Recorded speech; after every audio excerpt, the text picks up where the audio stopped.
UP में अपराधियों के साथ ही मिलावटखोरों और नकली सामान बनाने वालों पर ताबड़तोड़ एक्शन जारी है।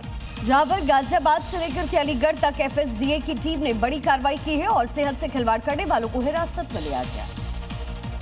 खाद्य सुरक्षा एवं औषधि प्रशासन विभाग यानी एफएसडीए की इस कार्रवाई को इन दो तस्वीरों से समझिए जो गाजियाबाद और दूसरी तरफ अलीगढ़ में हुई।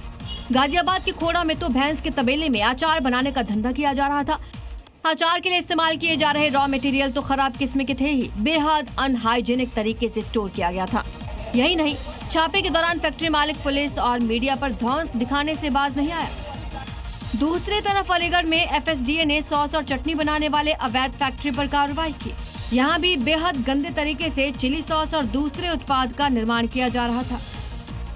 और बड़ी खबर यह है कि यूपी के सभी मदरसों के लिए आदेश जारी किया गया। बायोमेट्रिक सिस्टम से हाजिरी लगाई जाएगी। फर्जीवाड़े की खबरों के बाद कड़ा रुख अख्तियार किया गया। फर्जीवाड़े पर रोक लगेगी। बायोमेट्रिक अटेंडेंस सिस्टम लागू करने का बड़ा फैसला लिया गया है।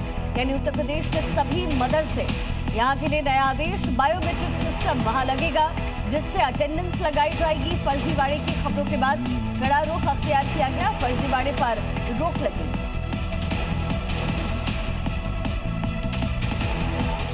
यूपी के सभी मदरसों में आधार बेस्ड बायोमेट्रिक अटेंडेंस सिस्टम लागू करने का फैसला किया गया है, जिससे अब मदरसों में शिक्षकों, कर्मचारियों और छात्रों की रोजाना उपस्थिति बायोमेट्रिक सिस्टम के माध्यम से दर्ज होगी। दरअसल ये व्यवस्था पहले से ही लागू थी, लेकिन सिस्टम आधार बेस्ड नहीं था। लेकिन अब ताज़ा निर्देश में डीएमओ को जल्द से जल्द सभी मदरसों में अपडेटेड सिस्टम लगाने का निर्देश दिया गया है। बड़ी खबर है, प्रयागराज के मीजा में एनकाउंटर हुआ है। ट्रिपल मर्डर का मुख्य आरोपी घायल हुआ। 2 साथियों के साथ किया था इसने मर्डर। 3 मर्डर इसने किए थे। अब तक 5 इसमें गिरफ्तार हो चुके हैं। ट्रिपल मर्डर में 5 की गिरफ्तारी हुई है। प्रयागराज से ये बड़ी खबर, जहां पर 2 साथियों के साथ 3 मर्डर किया था शख्स ने। अब मुठभेड़ में इसे गिरफ्तार किया गया है। प्रयागराज के मीजा में एनकाउंटर हुआ है। ये बड़ी जानकारी इस समय मिल रही है।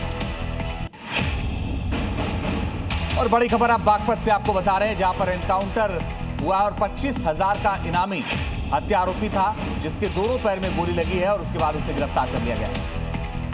सरेआम पिता और पुत्र की हत्या इसने की थी। इसके बाद इसकी तलाश की जा रही थी। 25,000 का इनामी था। दोनों पैर में गोली लगने के बाद ये व्यक्ति घायल हुआ है।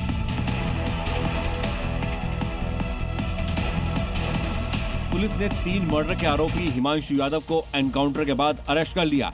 मुठभेड़ के दौरान हिमांशु घायल हो गया, जबकि साथी राजन और निहाल गौतम को भी अरेस्ट कर लिया गया है।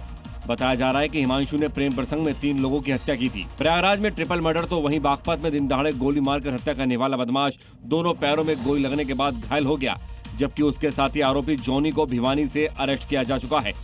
आरोपियों ने 9 जून को टेंट व्यापारी और उसके बेटे की गोली मारकर हत्या कर दी थी, जिसके बाद पुलिस मामले में 3 आरोपियों को अरेस्ट कर चुकी है।